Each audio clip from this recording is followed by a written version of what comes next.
I am dark. Oh, sorry. I forgot you were going to do the song. It's been a minute, hasn't it? Here we go. Yes. 2, 3. I am dark and you are light. You are blind as a bat and I have sight. It's Steve Saylor and JJ talking Logan. What a fight. Yeah. Hey everybody, welcome to another Movie Reviews with myself, Steve Saylor, and JJ King, hi. Hi, it's been a while. It's been a long time, too long. We saw Logan. Yes. We do this like we do a lot of our videos. We'll do spoiler-free right at the very beginning. Right. But if you saw it, continue on to the rest of the video and we'll go into some spoilers because there's a lot of spoilers I kind of want to talk about. Totally. So we'll get into that. So first off, Jay, what did you think of the movie? To me, this is one of the top 4 best superhero, and I put superhero in quotes because it really isn't a superhero movie, but one of the top 4 superhero movies I've ever seen in my entire life. Loved it. It was dark, brutal, sad. It was the Wolverine that, as a fan of the comic books, and I always say the fan of the comic books, but if you are familiar with the Wolverine comic books, it's always like, man, this is brutally violent and dark, and this is a guy who is just living with a shadow over top of him all the time, and this is that Wolverine. If you thought you knew Wolverine from the previous X-Men movies, you do not know Wolverine. Wolverine is Logan, for sure, in this movie. I loved it, loved it, loved it. I actually would agree. Like, I was kind of thinking last night, sort of like where this sort of ranks on the pantheon of X-Men movies, because we've had quite a few of them. We've had them since 1999, essentially. And I sort of was like, okay, which X-Men movie do I like the best? I think Days of Future Past is probably still my all-time favorite of the X-Men movies, but this is coming up there as a very close second. Would you agree that this doesn't really even feel like an X-Men movie? No, it doesn't. It doesn't even actually feel like a superhero movie. No. It feels more like a Western or... Yeah, like a Mad Max style chase movie. And all it is, basically, it's the story of Logan and Professor X trying to build to get to the border. And that's the Canadian border. And it's kind of very prevalent to now, but it's just like, it's almost like it's perfect timing in a way. Yep. If perfect timing is the proper phrase to say that, but it's almost as if, like all the X-Men movies beforehand, it's like, okay, this is what if the X-Men was on camera, but when they're off camera, this is what they're really like. Incidentally, this is a rated R X-Men movie, much like Deadpool before it. And I really wish... It's too bad that Wolverine's ending right now, because this to me is like, despite how it ends, which we'll get into in the spoilers, this to me would be like a great jumping off point for Wolverine the character. I think so, because I mean, I really did enjoy like the Old Man Logan storylines, and I feel like that kind of brought out to more of the grittiness and kind of like just how run down Wolverine is, and you start to kind of see what the side effects really are of when you're basically you have a skeleton of adamantium and you can heal. So and like in kind of that wearing down, you always think, oh, Wolverine's gonna live forever. No, not really. And just how gritty it is, like right from the very like first few minutes. It doesn't pull any punches. It's like, you better strap in because this is what it's going to be like for the rest of the movie. It is brutal. You see everything. I would say that it is, in terms of graphically how it is, it's up there with horror movie level graphicness. It is very, very, very violent. It is not for kids. This is not an X-Men movie for kids. And also, if you notice, the first 10 minutes of the movie, the only things that Wolverine says really is, fuck!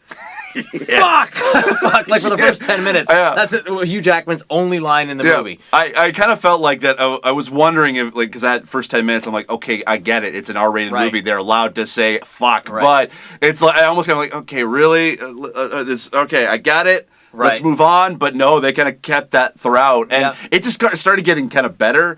I mean, that first time you hear Professor X say, fuck off, Logan, I was like, dang. That's like the perfect thing for But so real life. So like, what else would you say in the situation that they're kind of in?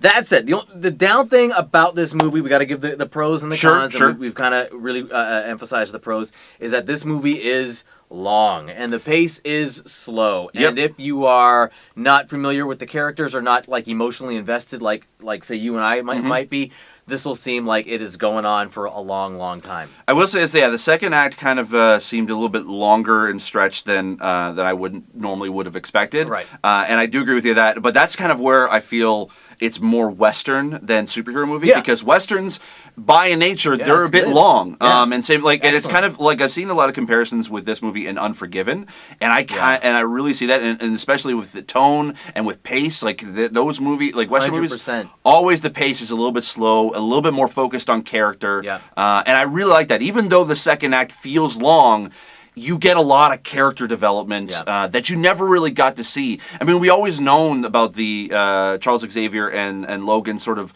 like character bond that they have. Yeah.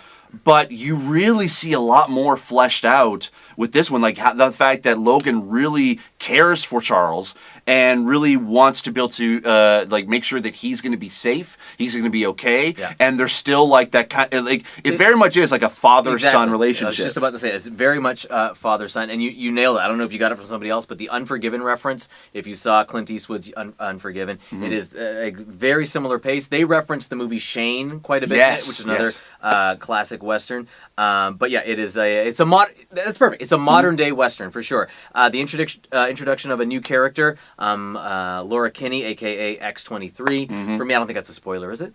No, it's you know in the trailer she's X-23. It's just fantastic. And for me, it's speaking of that fatherly relationship, she reminded me so much of my daughter. But she's a young child actress, and this kid is one to watch. She doesn't have a lot of lines in the movie. No. In fact, maybe like 2 in the whole movie. But man, her presence and her rage in the movie is like, wow. If this is a movie where it's the handing off of the mantle to the next generation, I'm really looking forward to what's next for X-23. Yeah, I think the girl's name is, or actress name is Daphne Keane. Daphne Keane, you're right. And she is fantastic. Like, she does more without saying anything than I've seen a lot of like grown-up veteran actors do. Yeah. And she is like her facial expressions, like she really expresses anger. Yeah. She expresses like amazing emotion and just kind of like and sometimes actually very cold and not like what you would see a child actor kind of emote like that. And it's just like and be able to hold back,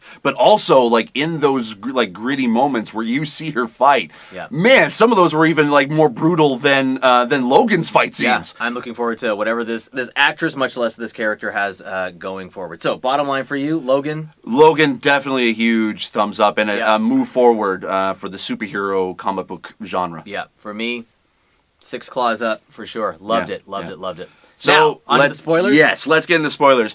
I think you cannot start spoilers without mentioning, I guess are we going to call this the pre-movie scene instead of a post-credit scene? Right, yeah. I'm sure everyone's talking about it already, but you may or may not. I don't know. But we had no idea going into the movies what we were going to expect, and all of a sudden, Deadpool! Like, and it's not even a part of the movie. It literally is like it's like they did all the trailers like they do for every single movie, but this one starts with a trailer before the 20th Century Fox logo. I thought we were watching the movie. I thought so too. Like, oh man, Deadpool, Ryan Reynolds is in the Logan movie, but no, it's not. It literally is just a trailer to basically say it's coming not really soon enough, and it was the tagline. And I actually thought, like, when they kind of were doing it, that it was sort of like Deadpool's going to now tell you the story about Logan. Right. I was just like, okay, that would be a neat That setup. would be kind of neat. That's, after seeing Logan, and I know a lot of people wanted Ryan Reynolds to be Deadpool in or to make some sort of cameo. There are little or no cameos of any of the other X-Men characters. Caliban makes an appearance, and that's about it. I don't think Deadpool would have fit in Logan in any way. Like his tone and his character just would have been really off. In it. There's like, and I love the he goes into the phone booth and he's trying to change, and like literally it's just one shot of him trying to change into the suit. And I love it. I don't know how they got the Superman theme. But it's the Donners, right? Oh, that's true. Yes, it is. It's the it. Donner's company. So I was like, okay, like now I didn't catch that until just now. There you go. So that was great, and you see, like if you're a fan of Ryan Reynolds, you see a very nice ass shot. Right. So that was so good. Spoilers for Logan. Let's move on to the movie. Yes. Everybody dies. Heads up. Everybody dies. Oh man, and it's not just the main characters that you'd expect. Yeah. But it's like all the characters, like all the little characters, incidental characters. What I liked about these is that minus any of the villains, you really get to see a lot of kind of character development even with the minor characters. Yeah. Even the family that they stay with in the farmhouse. It was like you really felt for them, and you got to know a lot about them within the short period of time that you see them in the movie. Yeah. And it's just and it is brutal, especially that one part right when Charles is saying this is probably the perfect night I did not deserve. Yeah. And he's like, I started to tear up. Yeah. And then Logan's in the room, and then all of a sudden it's like claws to the chest. Yeah.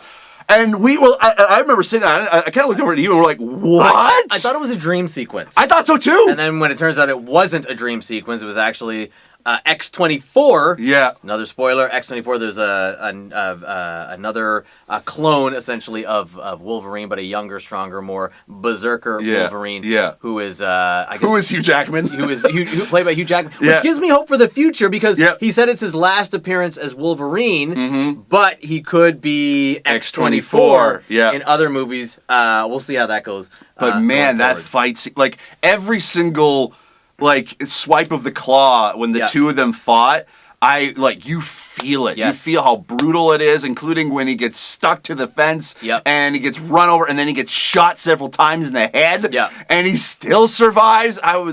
Again, horror movie brutality in this movie. Just completely graphic, brains blowing open, chest blowing open, all that kind of stuff. The character development of those incidental characters, like the farm family, like the guy at the gas station stand, having the bad guys just without remorse just kill these people really added to me to the whole movie. The whole it raised the stakes for everything. It's just, it really showed just the innocence of these people and love, and then just to wipe these people out really added a real emotional effect for me. I think as well, because you got to know more about the incidental good guys throughout the whole film, and you never really knew any of the soldiers. You never knew there was never any henchmen it was that's what makes the brutality sort of fun to watch, because you don't know who they are. So you don't have any emotional stake to them. Right. You just know it's okay, Wolverine's got to kick some ass, and he's going to do it in the most brutal way possible, so it's best not to know them. And a lot of people I think I've saw a few reviews that,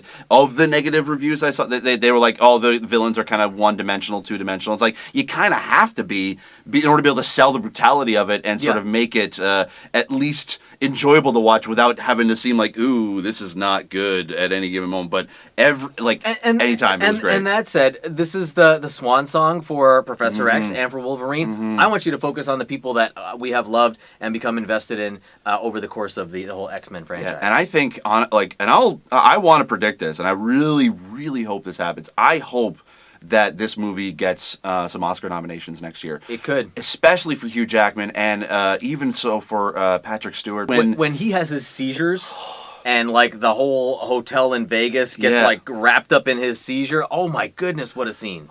Wow. It was epic. It's so epic, and it you feel for Charles every time that happens. Yeah. And even this Caliban, who I don't mind the albino joke expense. I was okay with it. I kept having to comfort you through the whole thing. Yes, and I was totally okay with that. I get it. It's fine. I knew Caliban was an albino, so I was okay, whatever. Right. Even him, Stephen Merchant was so good, and especially at that last moment when he grabs the grenades, and I love that line, just look into the light, and bam! I'm it was, every scene had a massive impact. Yep. And including the final death scene of Wolverine.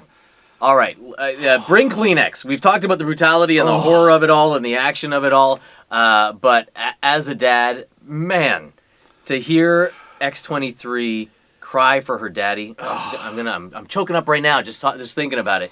I don't know if you saw me wiping away the tears in the theater. I think I did too. I had a little scarf, and I was. It is gut-wrenching, and but then even with Wolverine and the death of Charles, it was just and just Charles having the degenerative disease, it's such a play on real life. A lot of people, let's get really dark here, but it's a dark movie. A lot of people have to go through that in life.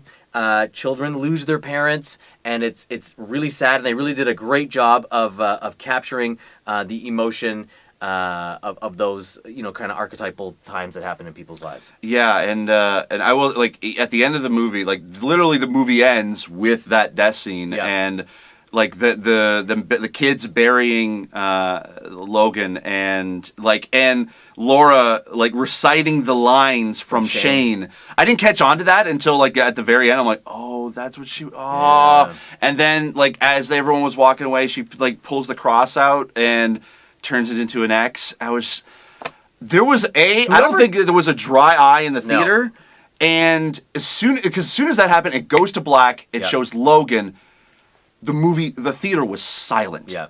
No one said a word for the first 10 seconds until the credits started playing.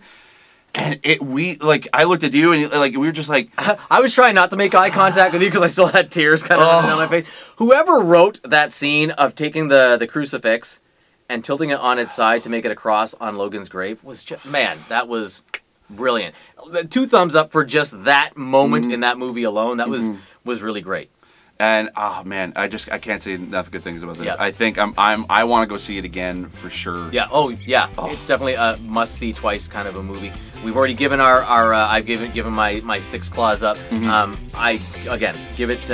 I think it's at 95% on Rotten Tomatoes. Yep. I go more than that. I would put it on a 99 to 100% level. It's just that good. For me, as a fan. I'll go for 6 claws up and more of the X-23 with the claws even from the feet. Oh, yeah? That was cool. Touche, my friend. Yeah, that was pretty cool. So anyway, thank you for watching. If you want to be able to check out more of our movie reviews, make sure to click the little eye icon at the top or wherever it is. Yeah, I think it's up there. And you can be able to see all the reviews we've done. We'll definitely be back where there's quite a few movies coming out in 2017 that we're really excited to see, including apparently a lot in May that are coming out that we're going to be excited for. So make sure to check us out. Now, where can we be able to find you? You can hear me weekday mornings here in Toronto on the airwaves, 93.5 The Move. You can also listen online, 93.5themove.com. Also, check me out on Twitter, @TorontoJJ. And you can follow me online here, youtube.com/snowball, or you can follow me online @Steve Saylor, pretty much everywhere, Facebook, Twitter, and Instagram. And also make sure to comment below if you've seen the movie, and whether you liked it or you agreed or disagreed with us.